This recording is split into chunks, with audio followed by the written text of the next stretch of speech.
नमस्कार, मी प्राध्यापक मारुती रामचंद्र लामखडे संगमनेर महाविद्यालयामध्ये अनेक वर्ष मराठी विषय शिकवला। मी राष्ट्रसेवा दलाचा कार्यकर्ता आहे। समतावादी चळवळीमध्ये वेगवेगळ्या क्षेत्रात मी काम केले आणि समाज प्रबोधनाच्या साठी वेगवेगळ्या ठिकाणी व्याख्यानंही दिलीत। मला असं लक्षात आलं की या व्याख्यानांच्या मधून जे उपेक्षित असे विषय आहेत त्या विषयांवर आपण बोलावं। जे विषय लोकांपुढे यायला हवेत परंतु ते काही कारणामुळे आलेले नाहीत ते मांडण्याचा प्रयत्न करावा, त्याचाच एक भाग म्हणून मी आज या ठिकाणी बोलणार आहे। शेअरिंग ट्रूथ या ब्लॉगवर महानुभाव पंथाचे प्रवर्तक आणि 13व्या शतकातील महान समतावादी संत सर्वज्ञ श्री चक्रधर यांच्या कार्याविषयी या ब्लॉगवर माहिती देताना मला विशेष आनंद होत आहे।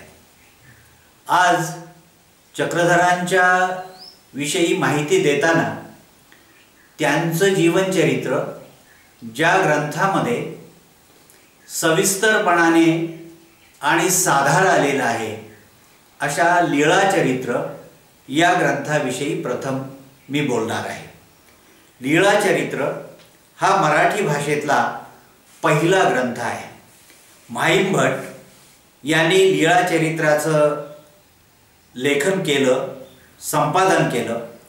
पहिलेपणाचे आणखीही काही बहुमान लीळाचरित्राकडे जातात। त्यात तो मराठीतला पहिला गद्य ग्रंथ आहे, पहिला चरित्र ग्रंथ आहे। लीळाचरित्र हा मराठीतला पहिला वहिला तत्वज्ञानपर ग्रंथ आहे आणि संस्कृतमध्ये भाषांतरित झालेला मराठीतला तो पहिला ग्रंथ आहे। एवढंच काय, पण भारतातील सर्व प्रादेशिक भाषांमध्ये पहिला गद्य ग्रंथ होण्याचा मान देखील लीळाचरित्राला द्यावा लागतो। एखाद्या प्रादेशिक भाषेत ग्रंथलेखनाची परंपरा निर्माण होण्याच्या आरंभालाच लीळाचरित्रासारखा एवढा बृहत ग्रंथ निर्माण झाल्याचं आढळत नाही।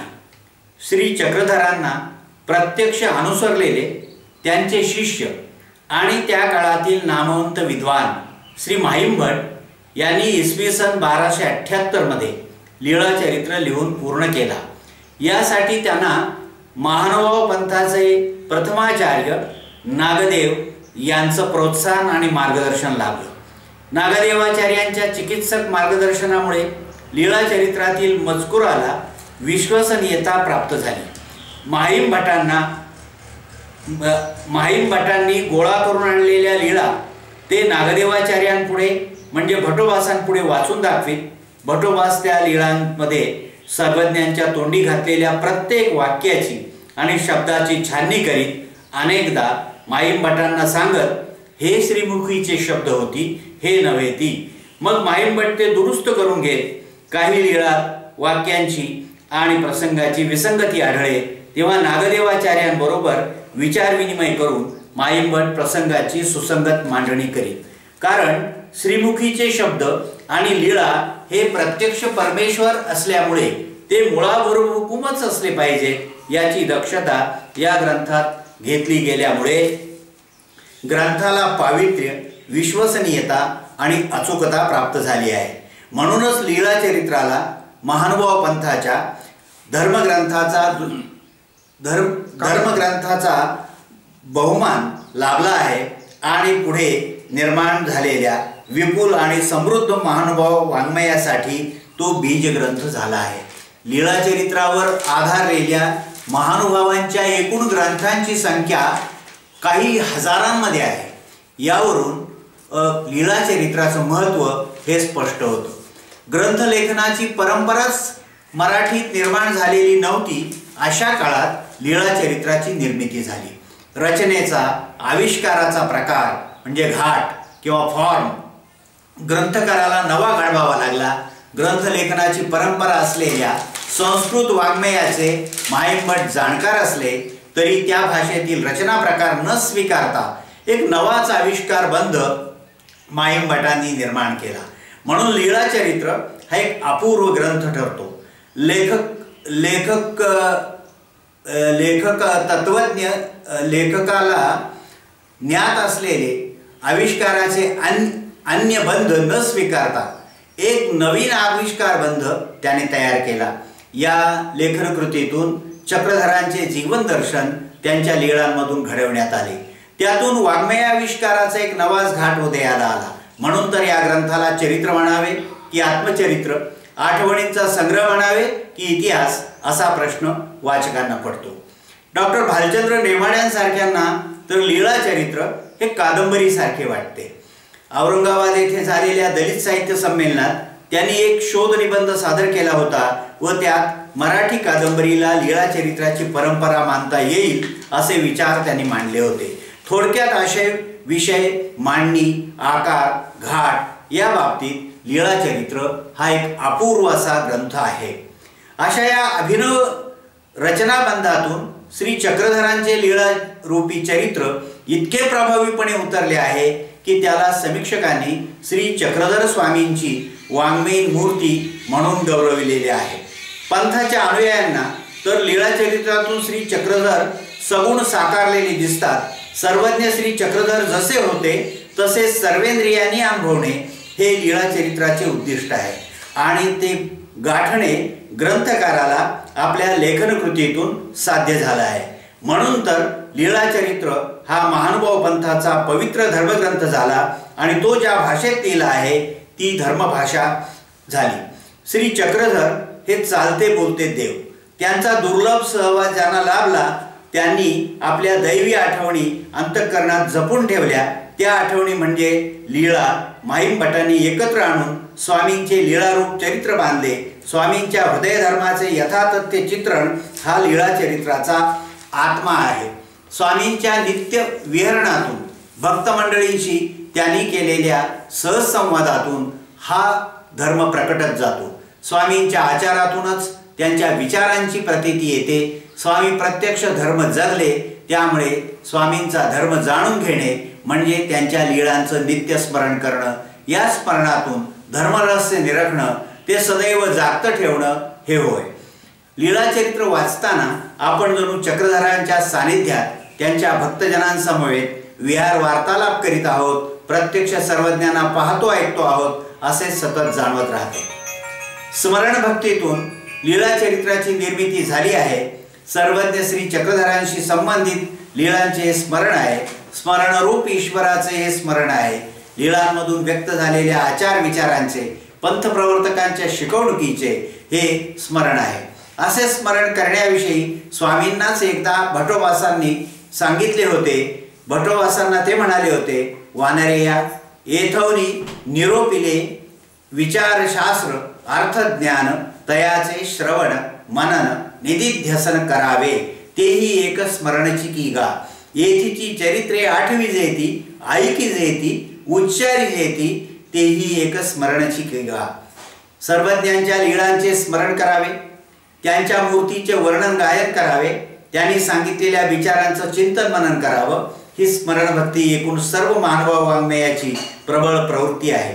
श्री चक्रधरांचं स्मरण जागविण्यासाठीच लीळाचरित्राची निर्मिती झाली. लीळाचरित्रातील लीळाद्वारे भक्तांना परमेश्वराचे सानिध्य लाभले. स्वामींच्या उत्तरापंथी गमनानंतर त्यांचा भक्त परिवार रेतपूरला गोविंद प्रभूंच्या सानिध्यात आला. स्वामींच्या विरहाने व्याकुळ झालेली भक्त मंडळी विरंगुळा म्हणून त्यांच्या लीळा आठवीत काळ कंठू लागली. स्वामींना अनुसरलेले, त्यांच्या सहवासात आलेले भक्त आपापल्या आठवणी जागू लागले, एकमेकांना सांगू लागले. भटोबास हे स्वामींचे सर्वात निकटवर्ती शिष्य. ते सतत लीळाचिंतनात मग्न असत. ते कसले चिंतन करतात असे माहीमभटांनी त्यांना विचारले. स्वामींच्या लीळांचे चिंतन करून स्वामींचे सानिध्य मिळाल्याचा अनुभव ते घेतात. हे समजल्यावर माहीमभटांसारख्या कल्पक, उद्योगी आणि स्वामीनिष्ठ अनुयायाला अशा लीळा जमवून त्या ग्रंथबद्ध कराव्यात असे वाटले. या संदर्भात त्यांनी भटोबासांशी विचारविनिमय केला। माहीम भटांनी असे केले तर ते पुढे मार्गाच्याही उपयोगास येईल असे भटोबासांना म्हणजेच नागदेवाचार्यांना वाटले। त्यांचे मार्गदर्शन घेऊन माहीम भटांनी लीळा जमवण्याचं काम सुरू केलं। हे काम शास्त्रशुद्ध कसं होईल याची काळजी माहीम भटांमधील विद्वानानं घेतली। स्वामींच्या निर्याणानंतर अवघे भक्त गावोगाव विखुरले होते। त्यांच्यापर्यंत पोहोचून स्वामींच्या आठवणी मिळवणं मोठं जिकिरीचं काम होतं। स्वामी असताना त्यांना प्रत्यक्ष अनुसरलेले व त्यांच्या प्रत्यक्ष सहवासात आलेले भक्त यांच्याकडून लीळा मिळवण्यासाठी माहीम भटांनी दूरवरच्या गावोगावी पायपीट करीत हिंडले। मोठ्या कष्टाने एक एक लीळा संपादन केली। मिळवलेल्या लीळा नागदेवाचार्यांना दाखवून त्याची सत्यता पडताळून पारखून घेतली। हे श्रीमुखीचे शब्द आहेत, हे नाहीत असे नागदेवाचार्यांनी सांगितल्यावर लीळा दुरुस्त करून घेतल्या। तपशिलात बिनचुकता राहील याची काटेकोर काळजी घेतली। ही सर्व छाननी करून घेतल्यावरच त्या लीळांना ग्रंथात समाविष्ट करून घेतले। लीळा चरित्रातील लीळा संकलनासाठी व ग्रंथलेखनासाठी माहीम भटांनी घेतलेले कष्ट, स्वामींवर आणि मार्गावर दाखवलेली निष्ठा, कामातली चिकाटी यांना तोड नाही। माहीम भटांची चिकित्सक संशोधकाची वृत्ती, सर्वज्ञांच्या भक्तांकडून मिळालेले सहकार्य, नागदेवाचार्यांचे मार्गदर्शन आणि लेखक म्हणून दाखवलेली कल्पकता या सर्वातून इसवी सन 1278 मध्ये लीळा चरित्र साकार झाले। लीळा चरित्र लेखनाच्या कार्याबद्दल डॉक्टर V.V. कोलते यांनी माहीम भटांना मराठीतील आद्य संशोधक आणि चरित्रकार म्हणून गौरवले ते योग्यच आहे।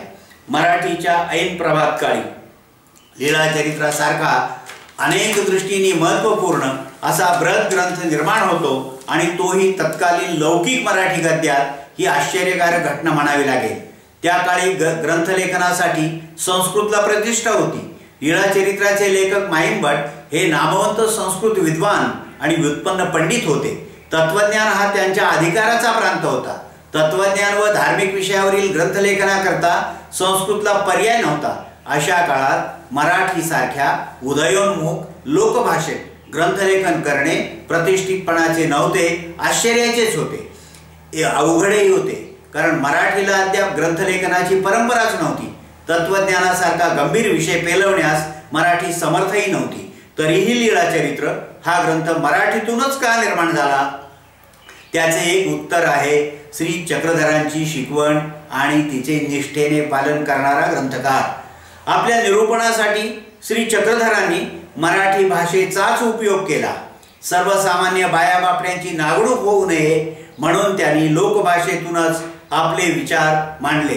अनुयायांना धर्माची शिकवण आवर्जून मराठीतूनच दिली। स्वामींची ही भाषा विषयक भूमिका अत्यंत आग्रही होती। श्री चक्रधर आणि माहीम भटांच्या पहिल्या भेटीचा व त्यातील वादविवादाचा प्रसंग या दृष्टीने पाहण्यासारखा आहे।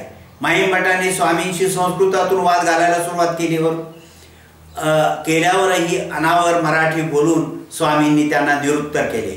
याचा अर्थ स्वामींना संस्कृत अपरिचित होते असा नाही, कारण नंतर भट संस्कृतातच बोलायला लागल्यावर स्वामीही संस्कृतातून त्यांच्याशी चर्चा करू लागले।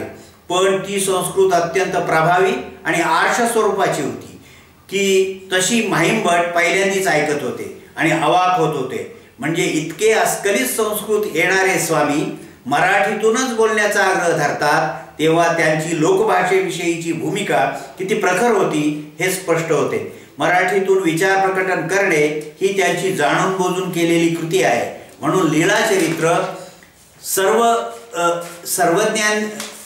सर्वसामान्यांच्या भाषेतून लिहिले गेले या पाठीमागे एक निश्चित भूमिका आहे। लीळा चरित्राचे नायक श्री चक्रधर स्वामी यांचे समग्र जीवन, त्यांचे विचार व आचार समजून घेतल्यावर या भूमिकेचा उलगडा होतो। आपल्या अनुयायांचा विचार आणि व्यवहार लोकभाषेतूनच करावा अशी त्यांची शिकवण आहे। बुद्ध, महावीर, बसवेश्वर यांच्यासारख्या नवधर्म प्रवर्तकांनी आणि वारकरी परंपरेच्या संत मंडळींनीही लोकभाषेचा असा आग्रह धरलेला आहे। त्यामागे बहुजन सुखाय हा विचार आहे। पण श्री चक्रधरांबाबत आणखी एक विशेष दिसतो, तो म्हणजे त्यांची मातृभाषा मराठी नाही, पण त्यांचे कार्यक्षेत्र मात्र मराठी भाषिक प्रदेश आहे।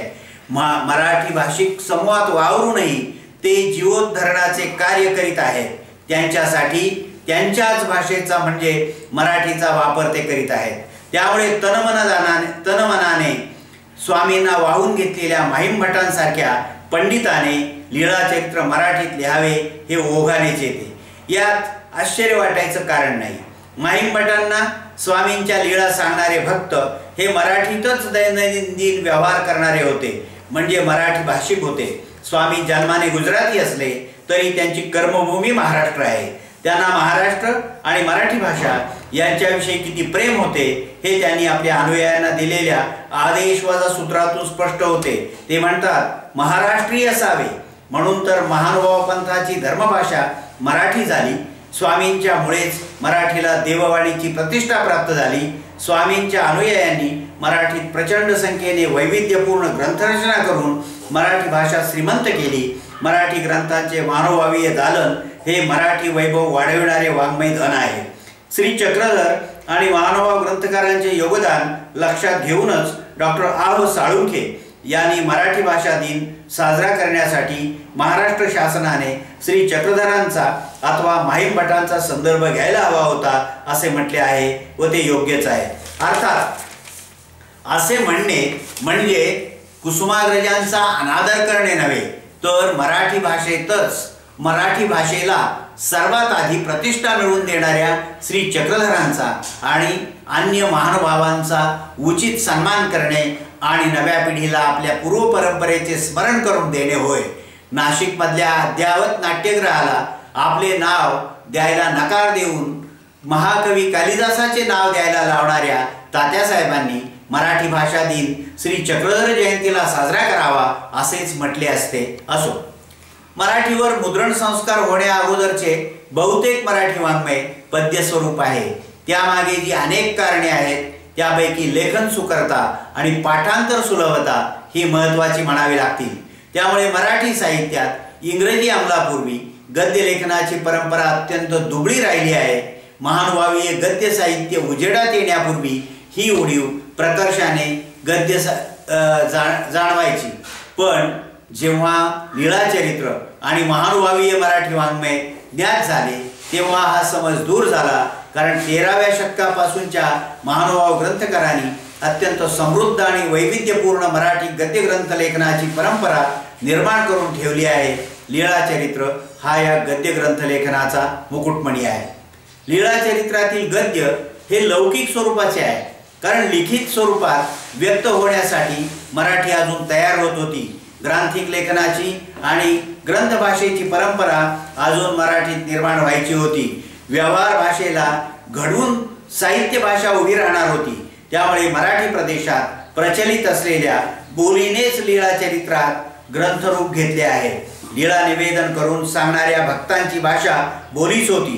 त्यामुळे याच भाषेत लीळाचरित्र लिहिले जावे हे ओघानेच येते. त्यामुळे यादवकालीन मराठीचा, मध्ययुगीन मराठीचा अभ्यास करणाऱ्यांसाठी हा ग्रंथ अत्यंत उपयुक्त साधन ठरतो.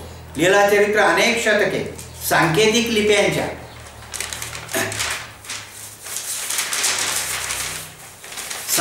लिप्यांच्या कुलपांमध्ये बंद होता. शास्त्र भ्रंशू नये म्हणून महानुभाव त्याला अविकृत ठेवण्याचा जीवापाड प्रयत्न करीत होते. त्यामुळे लीळाचरित्राचे मूळ स्वरूप बऱ्याच प्रमाणात सुरक्षित राहिले. लीळाचरित्र हा आध्यात्मिक ग्रंथ तर आहेच, पण त्यातून लौकिक जीवनाचे दर्शनही तेवढ्याच समर्थपणे घडते. त्यामुळे प्राचीन मराठी गद्याची शब्द संपत्ती, वाक्यरचना, व्याकरण, म्हणी, वाक्प्रचार इत्यादींचा अभ्यास करण्यासाठी लीळाचरित्रासारखा दुसरा ग्रंथ आज तरी उपलब्ध नाही. श्री चक्रधर समाजाच्या भिन्न भिन्न घटकांमध्ये वावरत, त्यांच्याशी संवाद साधत, बोलत, लोक श्री चक्रधरांशी बोलत, ते सर्व मराठी गद्य या लीळांमधून वाचायला मिळते. पुन्हा ते मूळ स्वरूपात कसे राहील याची काटेकोर दक्षता माहीम भट आणि त्यांच्या मार्गदर्शन करणाऱ्या भटोबासांकडून घेण्यात आलेली आहे.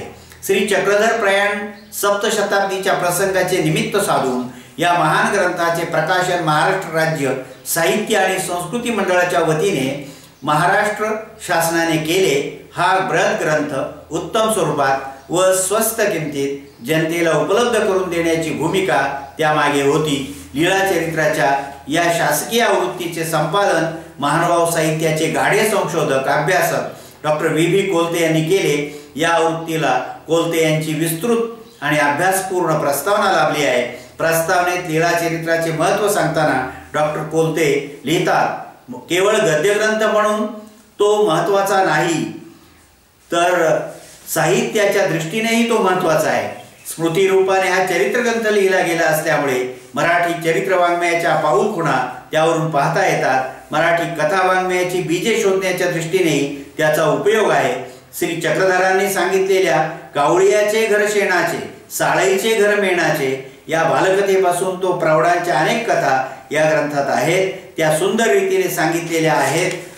त्या काळी प्रचलित असलेल्या अनेक लोककथा या ग्रंथात आढळतील। महानुभावांच्या आध्यात्मिक व तत्वज्ञानात्मक विचारांचे तर हा ग्रंथ स्फूर्तिस्थान होय। मराठीतील तत्वज्ञानात्मक ग्रंथांचा प्रारंभ लीळा चरित्रापासून झाला असे म्हणायला काही हरकत नाही। भौगोलिक दृष्ट्या या ग्रंथाचे आगळे महत्त्व आहे। चक्रधरांचे परिभ्रमण सर्व महाराष्ट्रावर होते, त्यामुळे त्यावेळच्या अनेक गावांची नावे, तेथील नद्या, देवळे, देवळातील देवता यांची भरपूर माहिती लीळा चरित्रातून मिळते। तत्कालीन महाराष्ट्राच्या राजकीय, सामाजिक, धार्मिक परिस्थितीचे प्रतिबिंब या ग्रंथात उमटलेले आहे। दुसरा सिंगण, कन्नरदेव, महादेव, अमणदेव व रामदेव या यादव नृपतींची कारकीर्द श्री चक्रधरांनी पाहिली होती। त्यांच्या अनेक अधिकाऱ्यांशी त्यांचा संबंध आला होता। त्याची प्रत्यक्ष वर्णने या ग्रंथात पुष्कळ आहे। तत्कालीन महाराष्ट्रातील निरनिराळे धर्मपंथ आणि त्यांची मतमतांतरे यावरून त्यावेळच्या महाराष्ट्रातील धार्मिक परिस्थितीचे ज्ञान होते। शिवाय त्यावेळच्या सामाजिक परिस्थितीचे इतकेच नव्हे तर लौकिक जीवनाचे दर्शन घडवणारा लीळा चरित्रासारखा दुसरा ग्रंथ नाही। निरनिराळे खेळ, व्यवसाय, शेतीची अवजारे, फळे, भाज्या, घरे, त्यांची मांडणी, स्वयंपाकघरात तयार होणारी पक्वान्ने इत्यादी विविध प्रकारची माहिती या ग्रंथातून मिळते। अशा अनेक दृष्टीने लीळा चरित्र हा ग्रंथ महत्त्वाचा आहे। अशा या सर्वांग सुंदर ग्रंथाचे संकलन व लेखन रितपूर येथे म्हणजे खास वऱ्हाडात झाले, हाही त्याचा एक महत्त्वाचा विषय होय। असं हे जे लीळा चरित्र आहे ते श्री चक्रधर यांचं चरित्र सांगणार आहे आणि चक्रधरांचं चरित्र हे एका समाजसुधारकाचं, पंथप्रवर्तकाचं, मराठीच्या अभिमानाचं आणि एक नवं तत्वज्ञान मांडणाऱ्या विचारवंताचं, समतावादी संताचं चरित्र आहे। त्याविषयी आपण पुढे पाहू।